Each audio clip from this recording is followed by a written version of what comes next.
Bismillahirrahmanirrahim. Assalamualaikum warahmatullahi wabarakatuh. Sahabat keluarga, sayang keluarga dimanapun saling menjaga. Kita berjumpa kembali dengan podcast Saga yang kali ini mengambil tema tentang lansia untuk memperingati datangnya Hari Lansia Nasional yang diperingati setiap tanggal 29 Mei setiap tahunnya. Sahabat keluarga, tentu sudah tidak asing lagi dengan lansia, yang mana menurut Undang-Undang Nomor 13 tahun 1998, lansia itu adalah penduduk atau warga yang memiliki usia 60 tahun ke atas. Di antara kita tentu memiliki lansia yang ada di sekitar kita, apakah orang tua kita, apakah kakek nenek kita, famili, sanak saudara maupun kerabat handai tolan yang ada di sekitar kita. Sahabat keluarga, kita mesti menyadari baik lansia itu sendiri maupun keluarga yang memiliki lansia bahwa memasuki usia tertentu yang dikategorikan sebagai usia lansia, misalnya dalam hal ini adalah 60 tahun ke atas, tentu sudah terjadi perubahan-perubahan yang secara umum. Perubahan itu terjadi diantaranya adalah perubahan fisik, perubahan psikis, perubahan biologis, psikososial, spiritual, dan perubahan-perubahan lainnya yang tentu tidak sama, yang tergantung pada masing-masing individu. Perubahan ini sangat dipengaruhi oleh pola makan, oleh pola kegiatan sehari-hari, diantaranya apakah seseorang itu rajin untuk melakukan kegiatan olahraga, dan juga apakah seseorang ini dilatar belakangi dengan kondisi psikologis yang sehat, periang, ekstrovert, introvert, dan sebagainya. Semuanya itu akan berpengaruh terhadap perubahan-perubahan yang dialami seiring dengan bertambahnya usia. WHO sendiri sudah mengeluarkan konsep menua secara aktif atau active aging, di mana active aging ini didefinisikan sebagai suatu proses memanfaatkan peluang kesehatan, partisipasi, dan keamanan untuk meningkatkan kualitas hidupnya di masa tuanya. Lebih lanjut, menurut WHO bahwa kata aktif berarti penduduk lansia tetap bisa berpartisipasi dalam kehidupan baik keluarganya, lingkungannya maupun kehidupan bernegara tentunya. Sahabat keluarga, lalu ikhtiar apa yang kita bisa lakukan untuk menjadikan lansia yang ada di sekitar kita ataupun kita sendiri selaku lansia agar menjadi active aging atau menuas dengan tetap aktif. Untuk bisa menua dan tetap aktif atau active aging, tentu lansia itu sendiri harus mampu beradaptasi dengan perubahan-perubahan yang terjadi pada dirinya. Banyak bersyukur dan juga ikhlas terhadap perubahan-perubahan yang terjadi seiring dengan bertambahnya usianya. Dengan demikian, maka baik keluarga yang memiliki lansia maupun lansia itu sendiri bisa saling terus berinteraksi dengan positif, berinteraksi dengan lebih baik lagi, saling menyayangi, saling melindungi, saling menerima keadaan satu dengan yang lainnya, dan dengan demikian secara langsung maupun tidak langsung dapat membantu lansia untuk menemukan jati dirinya sehingga lansia tersebut menjadi manusia atau lansia yang tangguh. Adapun bagi lansia itu sendiri dapat terus mengambil peran-peran pentingnya di tengah-tengah keluarganya maupun di tengah-tengah lingkungan komunitasnya, sesama lansia misalnya, maupun di dalam masyarakat secara umum. Peran-peran tersebut diantaranya adalah bisa berlaku selaku motivator, karena lansia ini sudah banyak asam garam yang dicicipi selama masa kehidupannya, sehingga hal-hal yang bisa dipetik pengalamannya ataupun bisa dijadikan lesson learned untuk generasi berikutnya bisa diajarkan melalui satu proses edukasi juga motivasi kepada para generasi yang lebih muda. Peran lain misalnya bisa sebagai grandparenting untuk pasangan-pasangan muda yang telah memiliki anak atau cucunya sendiri. Grandparenting ini penting untuk dilakukan mengingat para pasangan-pasangan muda ini tidak seluruhnya siap untuk menjadi orang tua, maka tetap masih dibutuhkan grandparenting Pak dari generasi sebelumnya, termasuk dari lansia, khususnya untuk nilai-nilai kehidupan yang positif, untuk nilai-nilai keluarga yang baik, untuk nilai-nilai keluarga yang mulia, nilai-nilai keluarga yang luhur, yang masih terus relevan dengan zamannya untuk diterapkan. Di samping itu, sahabat keluarga, lansia juga bisa masih terus melakukan kegiatan-kegiatan ekonomi produktif tentunya. Nah, kegiatan ekonomi produktif yang dilakukan lansia ini tidak terlepas dengan kegiatannya di saat dia masih muda dan juga di saat dia ketika masih aktifnya, ataupun skill keterampilan yang dia miliki yang bisa dikembangkan berangkat dari hobi bisa kemudian menjadi kegiatan ekonomi produktif. Dengan demikian, maka hal-hal yang tadi diintroduksi oleh WHO untuk mendorong terbentuknya lansia yang tangguh, yang memenuhi paling tidak 7 dimensinya ini dapat kita kembangkan atau dapat kita wujudkan secara bersama-sama. Nah, sahabat keluarga, kita kenali apa saja dimensi lansia tangguh. Yang pertama, dimensi lansia tangguh ini tangguh secara spiritual. Secara spiritual, seiring dengan bertambahnya usia, syaratnya pengalaman-pengalaman hidup, maka seorang lansia umumnya bisa menjadi panutan dari segi spiritualitasnya, ditambah dengan aktivitas-aktivitas keagamaan dan juga kegiatan-kegiatan rohani yang seringkali diikuti oleh para lansia. Untuk itu, dukungan keluarga tetap diperlukan agar lansia memiliki kesempatan untuk beraktivitas dan juga untuk mengekspresikan spiritualitasnya dalam kehidupannya sehari-hari, diberikan wadah, diberikan kegiatan dan juga jalan untuk meningkatkan spiritualitasnya, juga untuk mengedukasi generasi-generasi sebayanya maupun generasi bawahnya untuk juga bisa mendapatkan pengalaman spiritualitasnya yang terbukti bahwa hal tersebut sesuai dengan tuntunan agama. Dimensi yang kedua adalah dimensi intelektual. Tua lansia bukan berarti tidak intelek. Intelektualnya masih tetap terus bisa diasah. Cara mengasahnya dengan berbagai aktivitas. Aktivitas-aktivitas yang bisa mendorong saraf-saraf intelektualnya untuk terus bekerja. Di antaranya misalnya yang seringkali dilakukan yang paling sederhana mengisi teka-teki silang, dan teka-teki silang saat ini itu sudah tersedia secara online, secara digital. Di samping itu juga banyak sekali latihan-latihan yang sederhana yang bisa dilakukan, tidak saja teka-teki silang, tetapi juga bisa dengan cara bermain bersama cucu sambil tebak-tebakan misalnya, bermain dengan anak, bermain dengan pasangan masing-masing, ataupun dengan teman sebaya sesama lansia.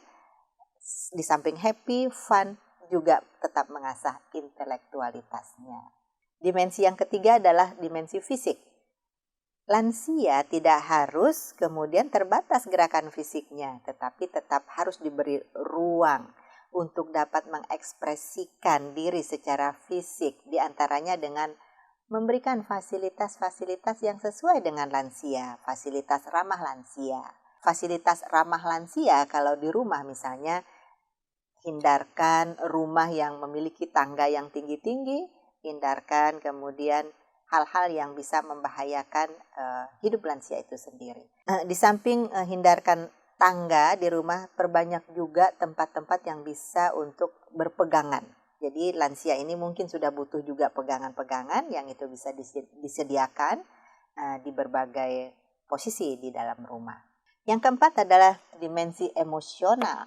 Nah, dimensi emosional ini juga perlu untuk disadari bagi keluarga yang memiliki lansia dan orang-orang di sekitar lansia itu sendiri, bahwa secara emosional karena sudah terjadinya perubahan-perubahan baik fisik, psikis maupun emosionalnya itu sendiri, maka kita mesti peka terhadap perasaan dan juga terhadap perubahan tingkah laku maupun perubahan emosional lansia itu sendiri.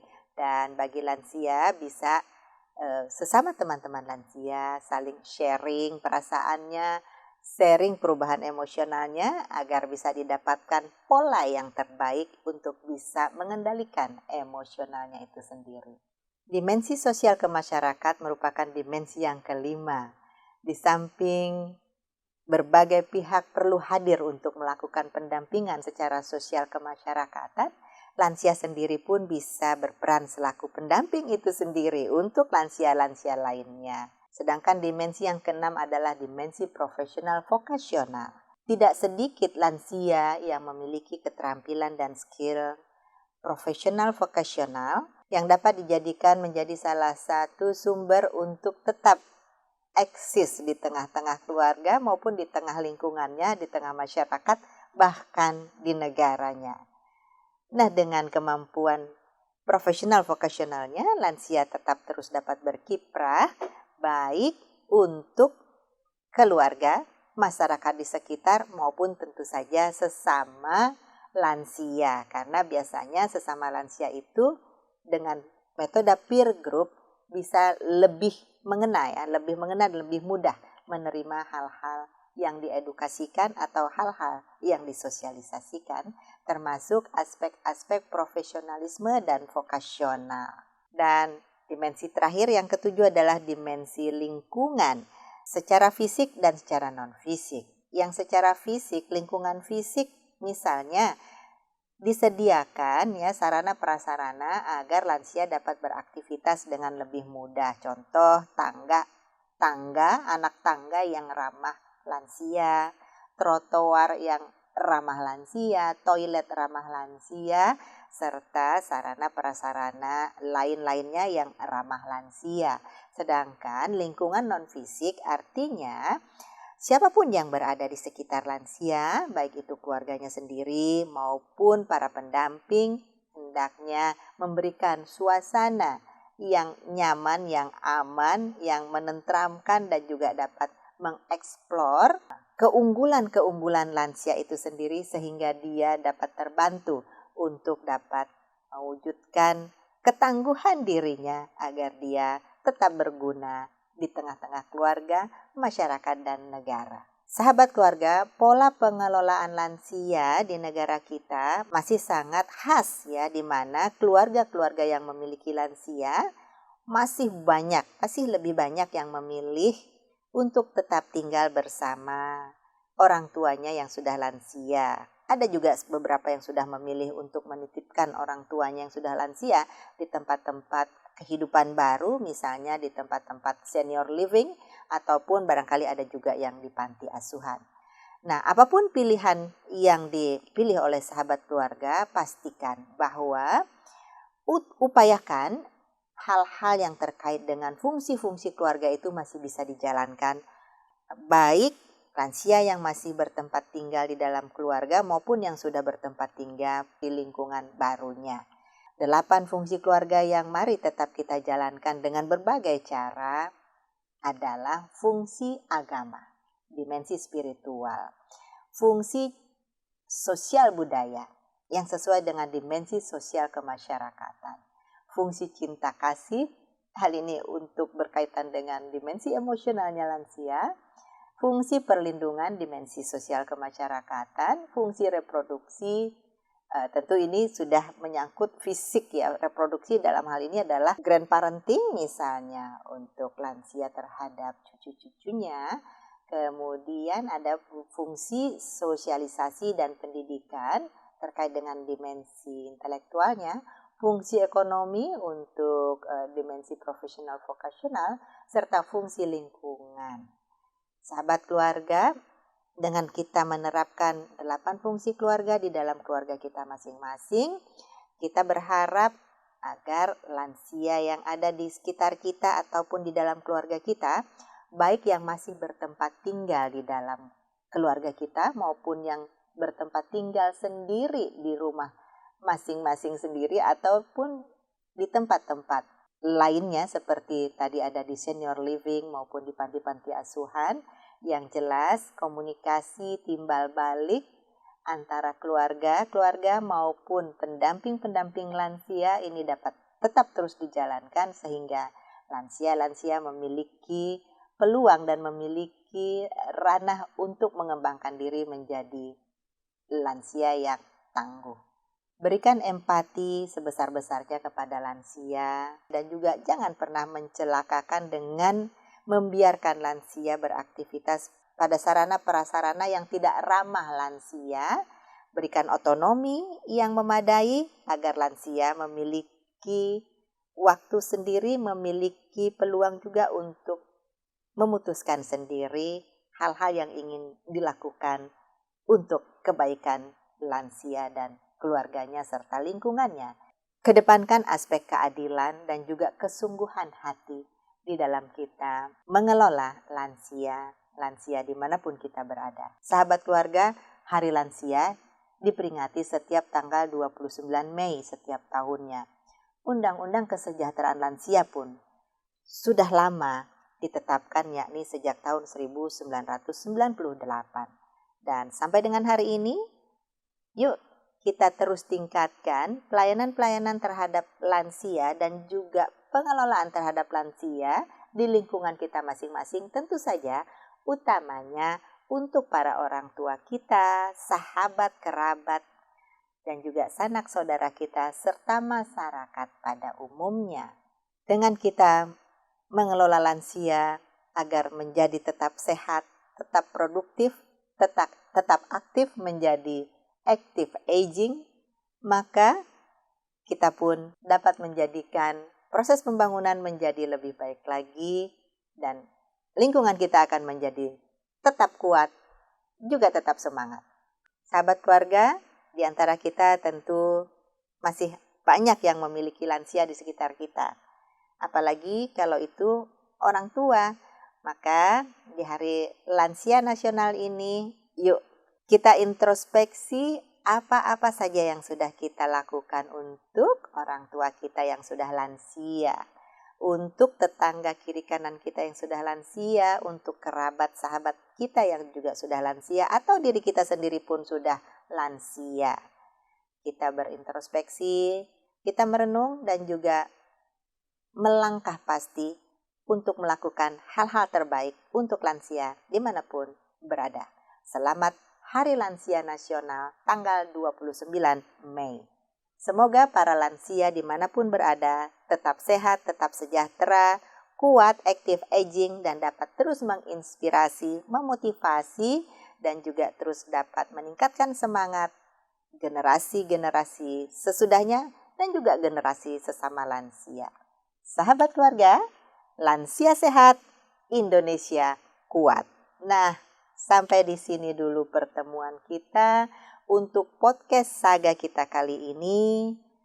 Jangan lupa subscribe, komen, like, dan pencet tombol merahnya. Terima kasih atas kebersamaan selama ini dengan podcast saga.